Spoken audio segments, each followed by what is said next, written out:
And we are live. Good afternoon, good evening, good morning, everybody. Hello.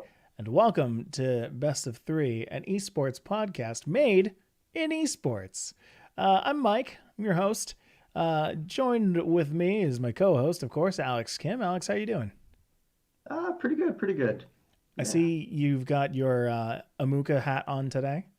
Yes, yes. I thought we should, take it to the opposite of the streets and to the business. Take it to the building. Very good. You have such an eclectic collection of hats. I don't think I've ever seen you without a hat. Oh, I don't often get seen in public without a hat on, so That's yeah, fair. That's yeah. fair. The hats are for my private time. The lack of hats are for my private time. Um, Yeah. so you may notice that today, just gonna go ahead and address the elephant in the room that Alex's mic quality is not as good as usual. Alex, you want to tell him why? I do apologize to everybody for this. I have left my audio interface at Waves after production there, so Um, Big I'm sigh, big sigh. We stuck with you record at the today. same time every week. It was actually last night, so Oh, fair. I forgot to bring it. So That's fair. yeah. Hey, you're good. All right. So today, ladies and gentlemen, today we are going to be discussing another rather sensitive topic in esports.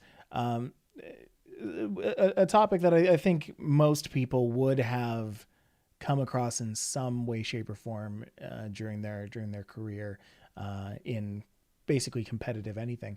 That being nepotism. Um, a big thing going on in esports right now that we're going to get into later. But before that, we have some less sad news. We have some exciting news. Alex, you want to tell them about the exciting news? What's the exciting news? Oh, the Parabellum launch. Oh, yeah, that was that's yeah, sorry.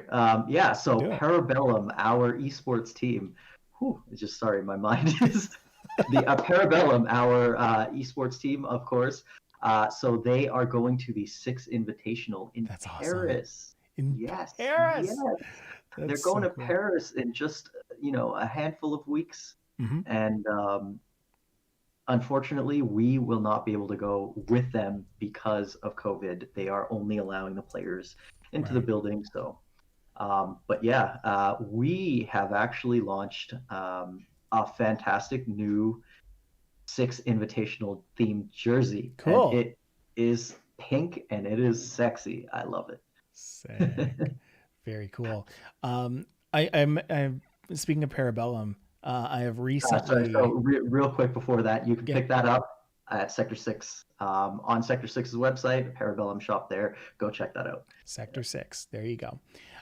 Speaking of Parabellum, I have recently been getting more into competitive Rocket League. And I know that Parabellum is loosely wanting to, not loosely, Parabellum has people who are in Rocket League, correct? Yes, definitely Yes. do. Yes. Yeah. I'm getting more into the competitive scene, not playing, but watching. And I mentioned a couple weeks ago that I would keep people informed about the goings on of Shopify Rebellion. Um, just this past weekend for the RCSLX Rocket League, no RLCSX, the Rocket League Or else, Championship Series X. Um, uh, they participated. I was watching them the whole way through. I believe they came in like second recently. And that was pretty insane. But I realized that team, the Rocket League team, is that they had bought the Kansas City Pioneers. oh, Yes. oh, that's interesting. Okay. And they're like a team of very, very like high winning people, like coming in first in like January at the Beyond Entertainment Astronaut Star Circuit. Like they're they're going places, these people. And so Oh, wow. watching people like Rapid and Beast Mode and Memory go and play in their games was just something to behold. And I am very much into Rocket League now. The level of skill, and I know you sent me that link, and we Yep. just started watching together, and the level of skill is just incredible. The stuff that they're doing, it's it blows my mind, honestly. I Yeah. have trouble keeping track of the ball. I have tried to play Rocket League. It is a very difficult game to play. Right.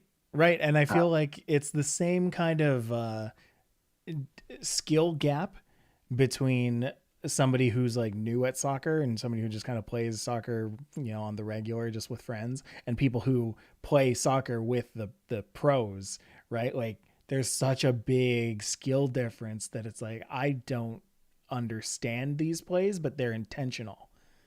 And with Rocket right. League, you add this whole extra dimension where you're driving, up on the ceiling and you're shooting off into the world. Uh, The boost, the the jumps, boosts, yeah, the resets, it's a all of whole that. thing. It's a whole thing. We also have a new campaign going on with Plant X. Ooh, Alex, you want to tell yeah. them about that? Well, I can't reveal another one of these fun situations. Uh, Can't reveal a ton yet, but we are launching a campaign in collaboration with Plant X to promote just plant-based living. cool. So really cool stuff. We're gonna get a lot of great products from them. We're gonna be able to test it out. Yeah, and what's really cool is they're really plant-based as an umbrella. It's not just about food. They also like sell plants and Right. other things. So it's they're really about that plant lifestyle. So it's really cool to see.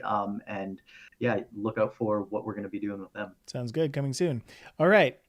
Now that that's out of the way, Mm. let's talk nepotism. Let's start off with this. Alex, can you give a big general overview of what nepotism is before we jump in?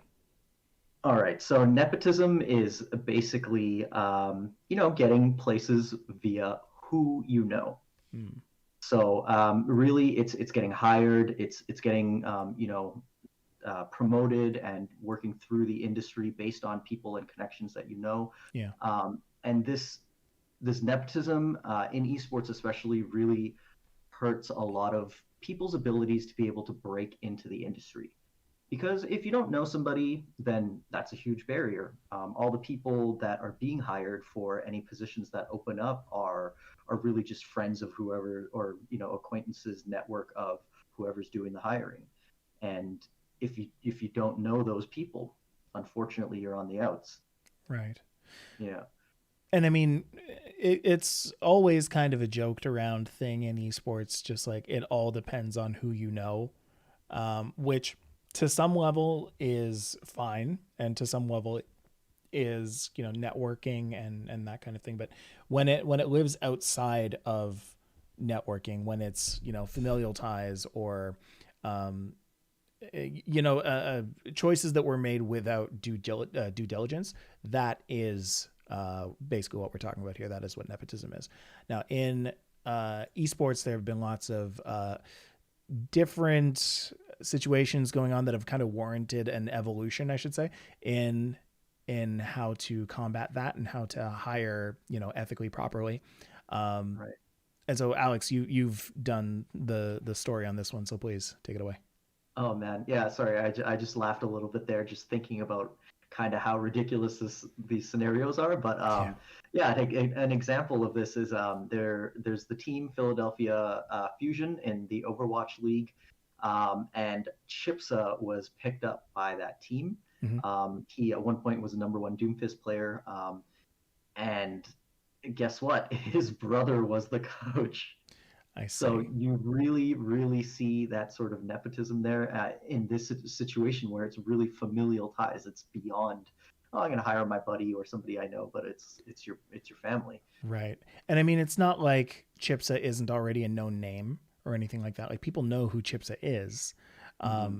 And I guess it's not outside of the realm of possibility for, someone like his brother to go and, poach him because, he knows him better than anybody else. Uh, but again, it's the optics of this. It's the fact that there wasn't any due diligence done, or that it wasn't completely apparent. I think in situations like this where like it's your brother that you're hiring, you need to make sure that people know that you're not hiring him because he's your brother. You are hiring him because, he's the best player that you can possibly put on this team. Definitely. And I mean, in this situation, do we know that he even looked at other candidates?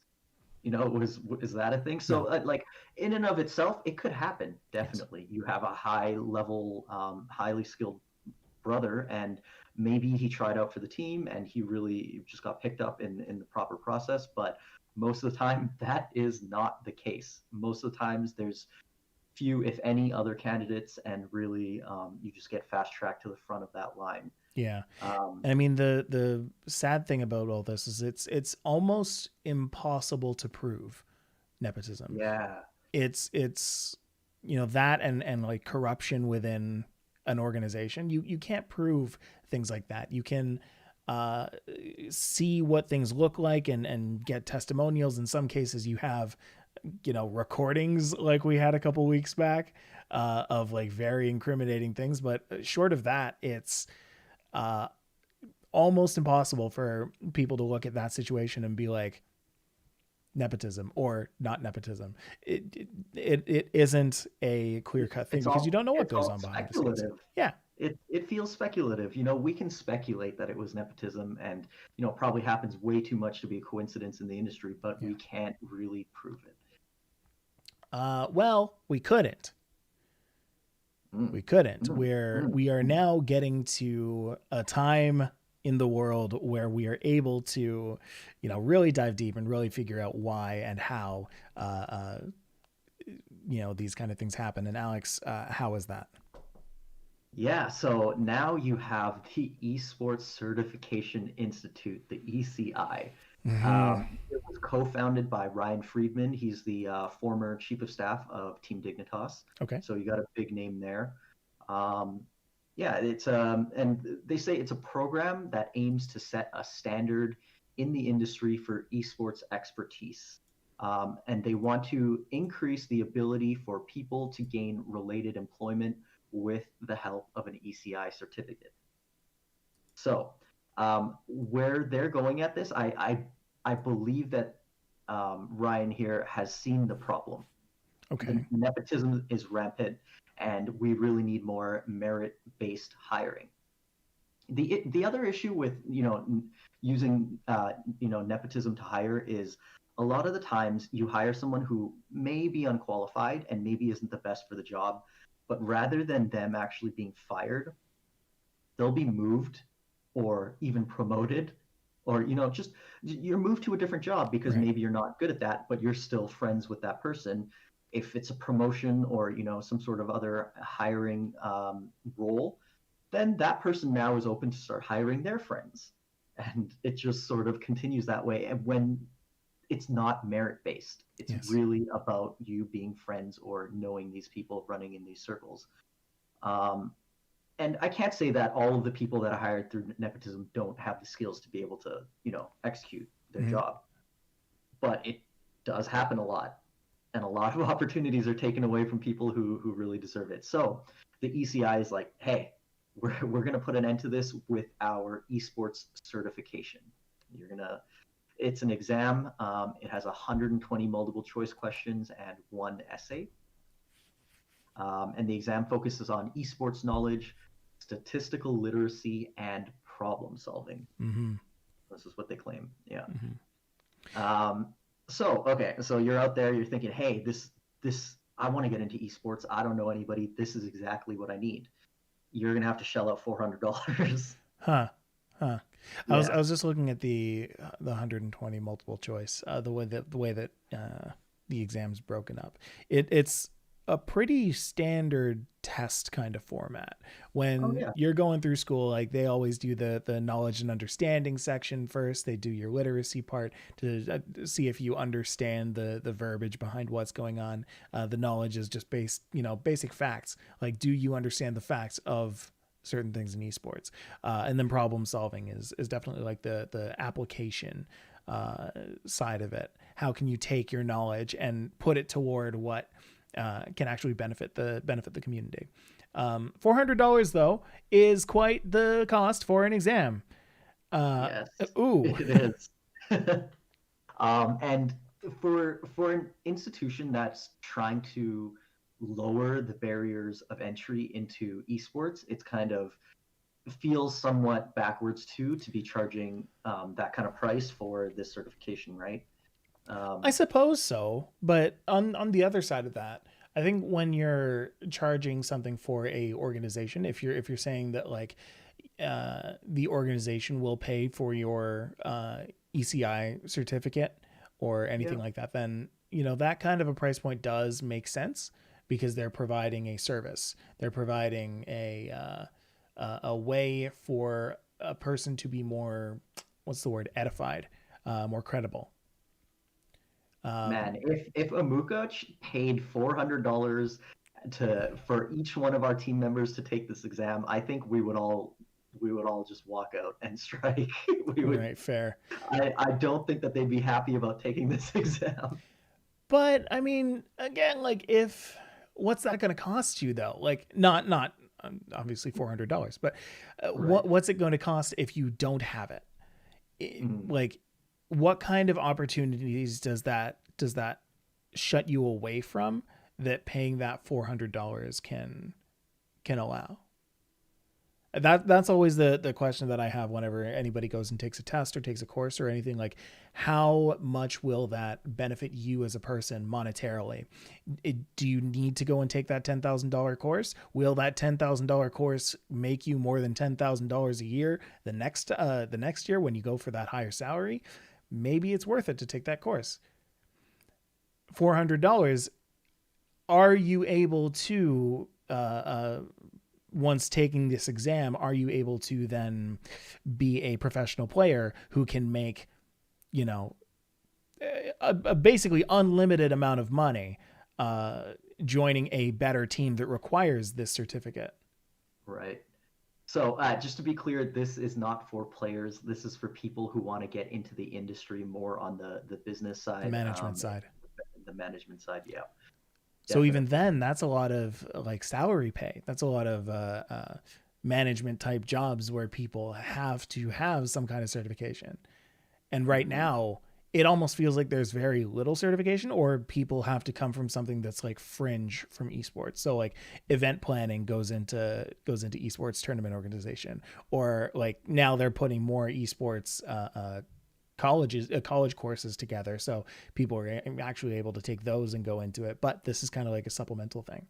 Like if you were a project manager, you would have to take a relatively similarly priced Oh, project yeah, management course. definitely. Each course in university is probably $500 or $600, Right. whatever it is, or potentially more. So, if definitely, I see where you're coming from, but a lot of the people in the community are not having it. Right. And we can get to that later. But People hate paying for things, man. Fight me. Internet, fight me. I am ready. I yeah, understand the need. Mike is he understands both sides, and so do I. I Yes. mean, we play the fence here. We're in the middle.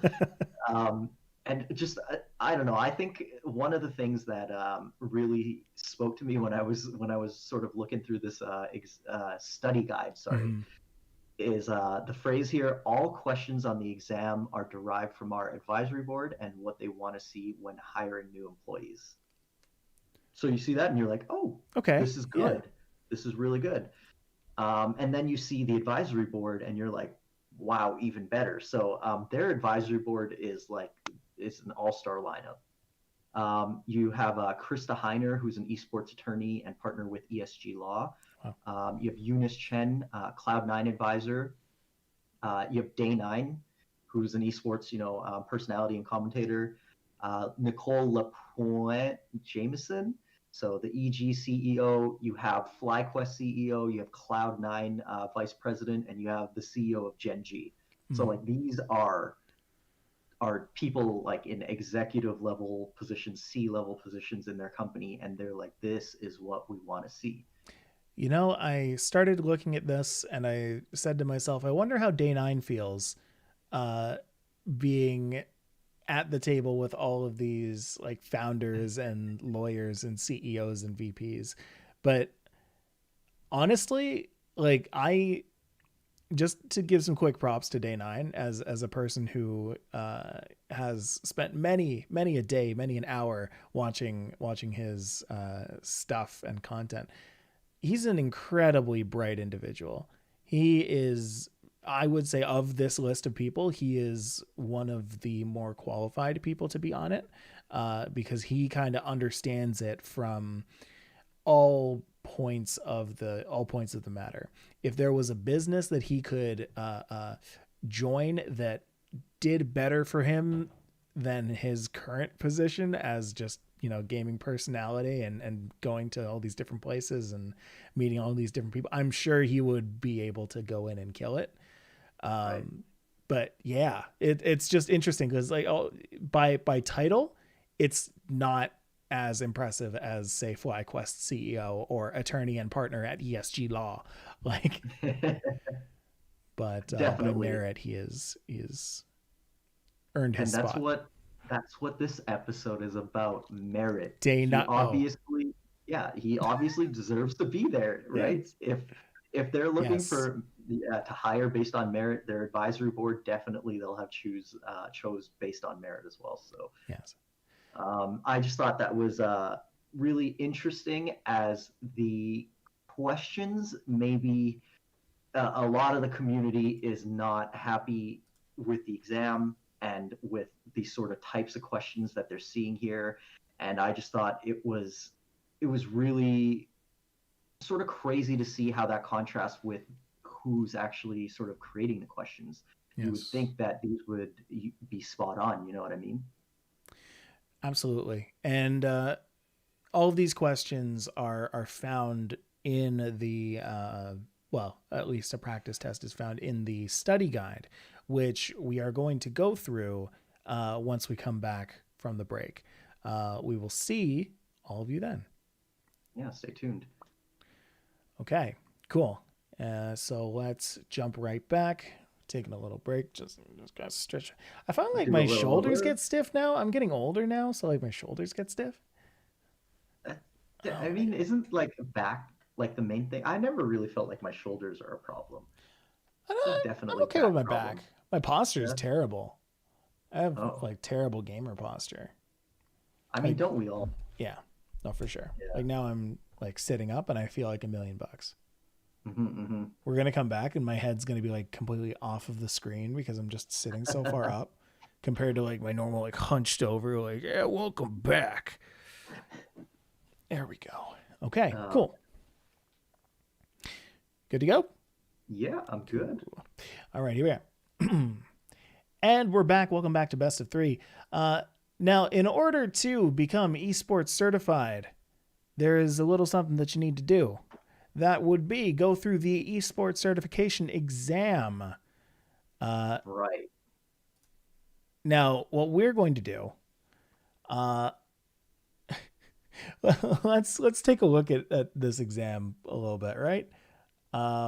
There's how many pages is this thing? 153 pages. Oh So okay, my. immediately I'm like, hey, $400, 153 pages. Like, oh, you're getting something out of this. You know, there's like content here. You know, Mm-hmm. it'd be hard to come up with 153 pages of fluff. So obviously, I was not able to go through the entire booklet, but I did skim through it and then was able to check out the practice exam at the end. So yeah, Now I'm pretty sure that obviously we are unable to actually go through these questions on the podcast. I don't know. Actually, I Okay, so wanted to. we're going to err on the side of no. I really wanted to be able to show some of the questions and stuff, but maybe we just read some examples and we'll go with Well, that. because Twitter got word of a lot of these. Oh yes, Yes. definitely. And so I would say that the ones that have been shared on Twitter, I think are fine to to kind of go into here. But I think for your sake, because this is We'll yours. stay safe. We'll stay I'm safe. gonna stay safe. I'm gonna stay safe. But still, 153-page study guide. That is, it's a lot, It is. It is. and they're Um, not inconsequential pages either. They are like full, like fully worded, multiple paragraph, sometimes multiple images. Uh, they are just there for you. yeah. And again, like I think if you were maybe somebody who hadn't attended post-secondary, gotten any post-secondary schooling, and maybe didn't really know a ton about esports. Maybe you like games, but like you don't actually know esports. This is a great course package, study guide for somebody like that. It's all of the information you probably need, the general information, in one place, and you don't have to go hunt for it throughout the internet. And but obviously, this type of information is, at the same time, it's not super deep either. You can find it sort of for free online, if you were to do your research, right? Mm. Yeah. So some of the just base stuff that you see when you dive into it, they have a lot of terms in here for people who maybe isn't familiar with, some of the terms used in the industry. But some of the stuff I'm seeing is like, what's a cold lead, what's a warm lead, what's a sales pipeline, customer acquisition cost, lifetime value. These are sort of, buzzwords in business, and in management that you'll hear all the time. And if you're in any real professional industry, I think you would have heard or used some of these terms before. Hmm. Regardless if you were in esports or not. And I like that. I think that is indicative of a bunch of new age CEOs and VPs and day nine going through like all of the existing terms that one would normally learn in, say, a textbook, and just kind of weeding out all of the irrelevant and unnecessary terms. Because I find in like business school, they'll teach you a lot of terms. They will teach you a bunch of terms that you might not find necessary. Some that you will, some that you use, but a lot that you don't. In esports, it looks like they're trying to streamline it to, okay, let's just get these people what exactly they need to know and then get them in. So I think by virtue of that, these terms are good. Yeah. So yeah, like, again, I'm torn. I think this is actually, as much to the contrary of Twitter. I think this is actually quite a decent package, but at the same time, it is very surface level and seems almost, um, common sense to a lot of people. And I think what they're not understanding is it's not common sense to everybody, Right. right? So yeah, In a vacuum, some of these questions might be, low balls, but that's that's the thing with any test. There is a series of questions that have easy answers, and there are a series of questions that have not so easy answers. And those kind of represent different things. If I you're mean, having trouble okay. on the easy questions, you're going to have a lot of trouble on the hard questions. Or if for some reason you have trouble on the easy questions and you're really good at the hard questions, that says something different about you as well. Okay, so I'm just going to use this as an example. I'm looking at this question right now. Go. Content marketing can take the form of which of the following: blogs, images, videos, podcasts? Content marketing Yes. can be, sorry, say that. Blogs, images, videos, podcasts. Okay, so here might be the difference. Here might be exactly what you're saying. With the answers might not be so obvious to everybody, because to me, that sounds like an all of the above kind of thing. It is an all of the above. Sorry, I forgot to say Was choose all that an that apply. option? Choose all that apply. It's a choose all that Ah, I apply. thought it So was a it's multiple choice. but I mean, to most people who look at this, sorry, I should have said Go that. ahead. No, it's fine. To most people who would see this, they'd be like, all of that is content. What are you talking about? Yeah. Like, why do you even have to tell me this? And it's like, did I really pay $400 for this? So there is a lot of lowball questions here, like you said. Some like, and it's being memed, obviously. Right. But I think one of the more interesting sort of angles that the ECI is coming at this with is stats, Right. statistics, right? Actual math. And I think that's something that, a lot of people in esports might be lacking. 100%. They know games, they know tournament organization, but it's like, oh, let's crunch the numbers and run it through a spreadsheet. And you're like, what is standard deviation? Like, you know what I mean? Of course, you learn this in school and stuff like that, but you do forget, or Yeah. you may not have applied it really. So, Right, exactly. Or you lose context. It's a different thing to learn it in school than it is to take an esports exam and have the same question. Because it's like, wait a second, I have to know range. What is range? Range is typically used for one of the following reasons. Choose all that apply. Number 17 in this. It's not exactly obvious to everybody who goes in with the context of, okay, I need to know this for esports. yeah. Like I'm scrolling through a couple of these questions as well, and I I'm interested to hear which which other ones Twitter has pulled, because I'm seeing like, which of the following are types of descriptive statistics: measures of frequency, measures of position, measures of central tendency, measures of variation. I don't know. I don't know. I'm in esports. We're in esports. Yes. I don't know. I'm sorry. So, and when I see something like that and I'm like, hey, I don't know this, maybe I should, and maybe this course is worth it. But also at the same time, I've been in esports this long and have not known that and have been fine. Right. So, there's both of those thoughts run sort of through my head, and I'm like, which is it? Absolutely. However, circling back to nepotism, which we're talking about today. Yes. This is what will separate the what draws a clear line between people who are brought on due to their relationships and people who are brought on due to their merit. If people are able to not necessarily know this stuff, but if people are able to figure out how to learn this stuff, because that's all tests are. It's not testing what you know, it's testing how you can learn in the context of what you're supposed to know.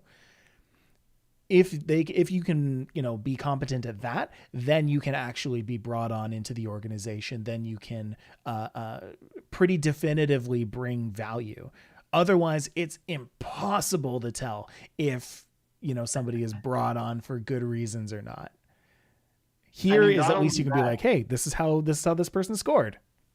not only that, if as when you're hiring and if they don't have this, they might know way less than you think they do. Yes, right. So this gives you a baseline, like at the very least, they know this. Yeah. I wish that, like, for the handful of super smart people that I know and that and that we work together with, I wish I could just get them all up in a hyperbolic time chamber real quick, give them all this test and be like, hey, you have 6 months to go and complete this. Let's see how you do. I'm so curious how many people would test well. I honestly think the majority of esports, people who work in esports would fail this exam. Because it's created by all these super smart people. I mean, it's. I'm sure there are people who will, but there are, again, nepotism runs rampant, and this, I think, does weed out, people who may have been hired, without a proper background in what Mm. they're actually doing. Oh, you're the, like VP of marketing. Like, do you know the stats and, like actual marketing formulas and all of this Yes. stuff, right? Yeah. So, in a lot of smaller esports organizations, that person could just be the person who uses social media the best, and it's Absolutely. not real marketing. Yeah. Um, Now it was asked in the chat. There's a very good question that was just asked by S Diamond. Says, first time listener and loving the content. Thank you. Says, with nepotism, wouldn't a person with the knowledge plus personality be better than someone who is just head smart? And to that, absolutely. Absolutely. Somebody who has the smarts to kind of go through a test like this and make their way through it, plus has the personality to back that up, I think is 100% better than someone who is just able to test well. I don't think that's what this test is supposed to do. It's not supposed to say, okay, you got a 95% on this test. Welcome to esports. That's not how it's not how it works. It's you scored very well in this test. We know that you are capable. We know that you have the knowledge. Now let's do the regular hiring process. Let's see Right. how, how your problem solving skills are in front of other people. What's it like to have a conversation with you? Do you seem like somebody who is a good fit for our team? It's a big hurdle in hiring, and that's one of the reasons why a lot of large name companies, they'll look at your merit as well as how you interview. A lot of Right. different companies, they'll have just a general talk. They'll have you talk about how you've grown through your career and what you've done to get to where you are today. But they'll also look at what you've accomplished. And I love this document and this exam because it gives you something to accomplish. Yes. It's and the problem with esports is there's a lot of the infrastructure that is available in other industries and traditional sports, like, so for example, like players unions, or like contracts or regulations and anything that's government enforced. Like that stuff doesn't really exist in esports, Mm-hmm. and this certification just it helps to add some legitimacy there, right? Without it, really, where are we? um, Yes. it and it's I keep seeing both sides again. It's I can debate with myself in my mind. So Do it. Yeah. um, yeah, but it's just we can get to that a little bit later when we sort of go over our final thoughts on the study guide. But I want to point out more interesting stuff that is included in the study guide. Please do. There's a section on the esports market as a whole. There's a section on the history of esports and esports fandom. So really, you could take this study guide and know nothing about esports and know now, okay, in 1970 was probably the first recorded tournament, and then it moved from this game to this game, and then a lot of people in esports right now may not know that stuff. Mm. And is that stuff really necessary? No. I mean, you don't need to know that, whatever tournament happened in 1970. That game's no longer being played. Nobody cares. So, but it's really interesting stuff to have a baseline established that, and that they would even tackle it from that angle. And it's almost weird to see it in a school-like setting where you Right. will sit down and learn the history behind the League of Legends, like Team Liquid or something like that, and their impact on esports. And then also, the next day learn how to run a challenge bracket, which Mm. is something that they have in here. They teach you how to use other platforms that people in esports have been using and figuring out, Mm. this whole time on their own. But really interesting that they're tackling that. So, Yeah. And I mean, I guess if you really wanted to justify the reasoning behind everything in this guide, I think that you could probably reach for some things. Say the history. Personally, I never tested well in history growing up. I was real is my worst subject by far. But I think that in esports, it's very easy to look at what had happened and calculate trends and find trends as to what it evolved into. What key things had to happen before your Nintendo World Championships became your ESL major tournaments, right? right. And then noticing how that is happening today. What kind of major events can we keep our eyes open for, and when we see, our ears perk up and we're like, oh, wait a second, that's just like what happened in 1980 when this thing happened, and now Nintendo World Championships shut down. Like that's I don't know. It's I can understand that there's a lot more context involved with Right. noticing trends and seeing how history kind of repeats itself, that I never understood going through school, and I never really respected going through school. But now I'm kind of on that boat, kind of like, yeah, okay, no, let's learn history a little bit. Let's see if what's happening today is the same as what's happening back then. That's your passion kicking in. That's the You know, passion. you have a passion for esports. You're generally curious. Hey, how does this compare? How does this, what And that's happened what they before? want. They want people Exactly. who will do that. They want people who care. And honestly, like ultimately, I think all of this just comes down to what esports has always sort of the two forces behind esports, which Yeah. is you have the grassroots and the community versus like the corporate and the greed. And you have the people who have been here for the passion, and then you have people who are like, oh, esports is a big thing now. Let me take a crash course and get caught up. And these people are like, hey, I was there in at the beginning of ESL when it started, and I went through all this and I know it, and you're reading about it in a couple pages or like a page. You don't really know. And I think there's a huge conflict there, and there is actually some gatekeeping that is happening from people who are Right. already inside. Right. Yeah. On the positive side of that, I think it's cool to see what has been happening, because a lot of things are still happening. A lot of the things that we have history on, like Team Liquid, like ESL, like anything like that. A lot of those are very recent still, and are still Yes. going on now. You could finish this exam and then go into the exact thing that you were studying because it's relevant. Mm. Um, so I yeah, I kind of appreciate it. Are there anything else that Twitter found that they absolutely Oh, couldn't get behind? honestly, the Twitter is just they're pulling up actual questions. You can actually go on Twitter and probably search esports exam and just find all sorts of things. But people specifically are just pulling up certain questions and being like, "Why do I need to know this to be in esports?" Or like, "I guess I'm not esports certified." Just these types of memes, and it's mostly people who are making fun of these questions and just pointing out how irrelevant they think these questions are to actually being in esports and getting a job in esports. Um, Yeah.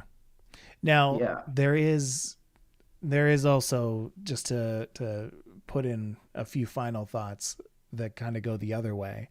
Um, this does kind of bring up a larger issue that kind of North America is facing a lot, in the U.S., a little bit in Canada, um, and that's kind of hiding behind. Uh, well, there's an actual article out calling hiding behind high stakes testing, um, which is basically to say that, like, the way that we're weeding out people is by making these things that are very very hard. Um, and some people just don't test well. Some people perform well. Some people know their stuff when they're taught a different way, but sometimes a document isn't enough to teach people, and that's fair, right? And that's something that kind of feeds into the knowledge gap, the education gap in North America. Like, it's kind of a systemic racism has a little bit to play into it. Inequality has a lot to play into it. Some people just aren't given that same foundation that will lead them to being able to read through something and understand it and apply it through knowledge and understanding. Um, definitely. And okay, yeah, so when I'm going through Twitter, then probably the number one response that I saw that people thought what's the one thing you need to be in esports to get a job in esports? And the most common thing I saw was passion. mm-hmm. If you have a passion for it and you want to get out there and become part of the communities and all of that, that it seems to be the esports accepted way to get into esports. If you like it so much, it like how much do you like it? Do you like it enough to go through years of volunteer work and like unpaid maybe internships or trying to get your own tournaments and events off the ground and all of this. Um, oh, you can do that and you have the passion to stick it out. Now you deserve a job in esports. And I feel like that type of mentality is not necessarily the healthiest way to look at it. They don't want this like the people who are here now. They don't want this flood of people who just took an exam and now they're in Right. esports. Yeah. Right. You want people who understand things and who can, bring up this information at will, but not always in this way. You're going to get a lot of the same type of people if you get all people who test very well. So I really believe that passion, yeah, number one. I believe that too. That's your number one weapon to get into the door of esports. Yeah. Use that. Get out there. Network. Go to events and create your own events and try to make something for yourself. Make your own content, whatever it is. Do it. But I don't see how doing that and getting an esports certification could hurt you. Right. Right. Yes. So like a lot of people are really hating on this and like, oh, they're peddling some sort of snake oil exam that will make you esports certified. And it almost seems like a joke, but if you look at the legitimization of the industry, it is sorely needed. And the people who are in these communities and in gaming and esports, I think need to open up a little bit. They need to open up their minds a little bit and sort of look a little bit farther into the future and see that these types of things are absolutely necessary for esports to grow. Yeah. I totally agree with that. I think that, it misses the mark a little bit on, and this was actually said in the chat as well by Landon Gorbenko.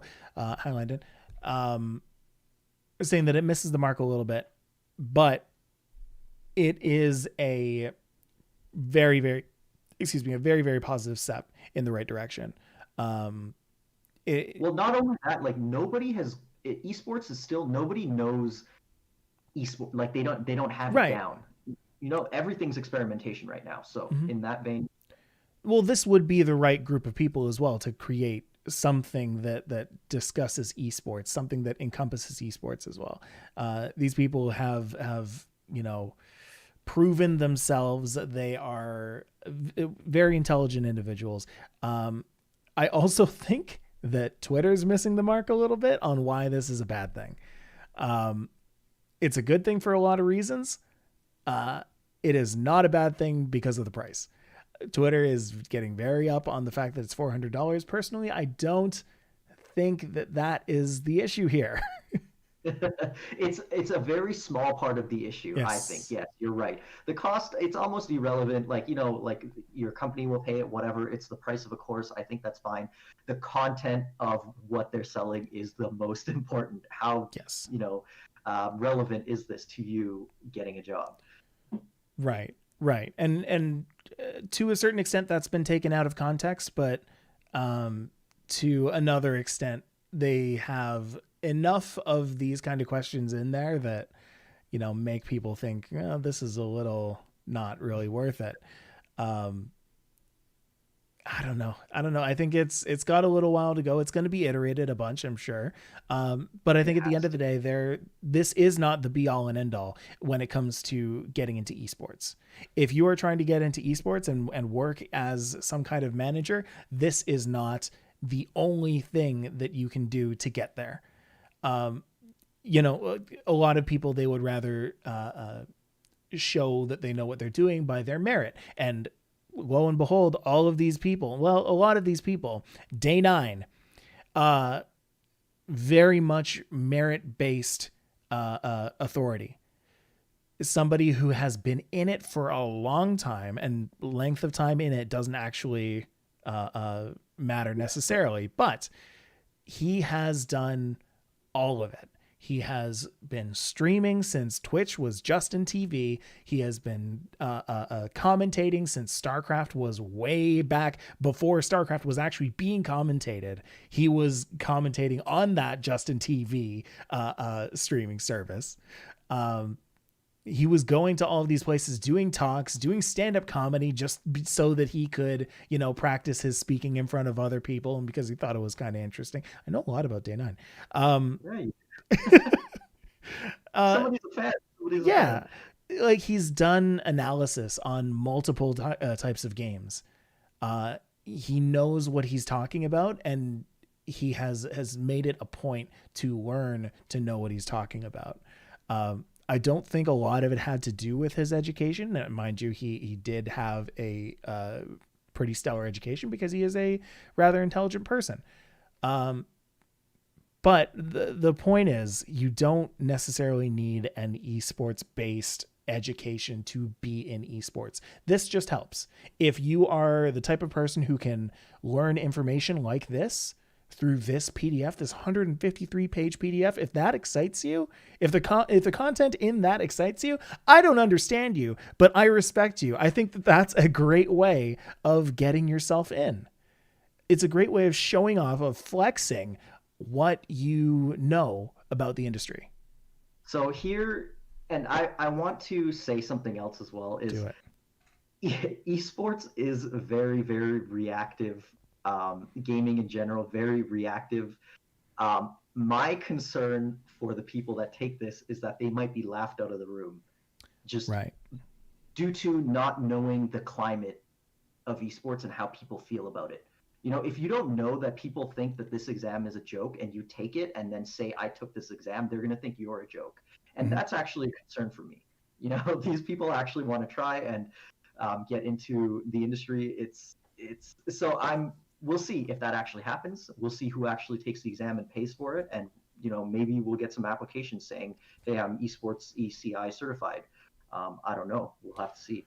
I think the response from the internet is going to be a lot different than the response in actual corporate esports. If you're trying to get into an actual organization, any organization who knows about this test will probably do their due diligence and figure out if the test is worth anything.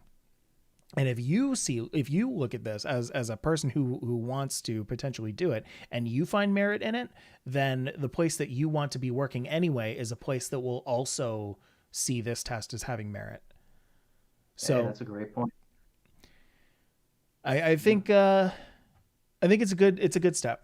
It's a very good step, and I am happy that this exists, and I'm happy that it's being talked about, and I'm happy that it's actually being joked on and memed on as much as it's being appreciated by others, because I think that's going to birth lots of other iterations of this, lots of other iterations of other types of testing, other types of ways for you to prove yourself when it comes Exactly. to esports. For And that sure. is my time. Now, uh, before we go, again, I've been seeing some amazing chat going on about this topic, and I want to bring up something that S. Diamond said one more time, saying there's still people who are pushing after years of work still in the tier 2 or tier 3 of the esports industry. So this can be either players, this can be people in the organizations, leading the tier 2, tier 3 groups. It's a harsh world in gaming. This test will bring up more options soon, and that is exactly the point. I'm glad that S Diamond has come to that same conclusion, because I agree with that. I think that this is a great way for the lower the people who are stuck in the lower tiers of esports to kind of elevate themselves and prove that they are something greater. And I think that more options for that are going to become coming up through the ranks. Definitely. Yeah. Overall, I think this idea, this idea of merit-based hiring is definitely something that's going to be explored a lot more. And iterated on, right? So Yep. I'm looking forward to that. It's something that's sorely needed. I know a lot of people in the community are gonna fight me on that, but we need it. There's so much garbage happening behind the scenes, and it's tough. And I hope that it is fought. I hope that people do fight you on it constructively. Of course, I hope that uh, people think of their own better ways to be doing things like this and actually take action on this. I think this is the only way for all of us to, kind of be elevated through all of this. Please, people who are listening, do not take our passion as fact. We tried to give kind of both sides of it, why it's a positive thing, why it's a negative thing. Come to your own conclusion. Do some extra research after hearing this. See what else the test has to offer. Do not just look at what Twitter is saying, because It's out of Twitter context. tends to take things a little out of context. Um, so there's that. Anyway, I want to thank everybody for listening to Best of Three today. This this was a topic that was very near and dear to a lot of us, and so it was a good thing for us to kind of hash this out. And I think it's a really good thing that we're in a time where things like this are coming out, and we're able to actually talk about if it's a good thing or not. The exciting part of esports is everything is the genesis of what's next, and we're right here in that moment of evolution, and Yes, it's cool to be here, right? We're all part of it, so enjoy it. enjoy it indeed. Alex, where can people find you? You can find me on Twitter at crispy. Let's do that again. Crispy Sorry, Krim. crispy Krim. You can find me on Twitter at crispy Kim with a K. Very nice. You can find me on Instagram and Twitter at Still Just Mike. You can find the podcast at BO3 Podcast, wherever you find your podcasts or your podcast based Twitter profiles. Um, and I think with that, that's going to be that's going to be all for today, everybody. I hope you have a wonderful week. I hope you enjoyed the episode, and we will see you next time. Bye Good bye. night, everybody. And one more time, because we forgot to mention it earlier on, do check out Best of Three on Bolt Plus. We're also there. It's a real fun time Yeah. over there. We'll see you next Bolt Plus time. app, download it, Play Store.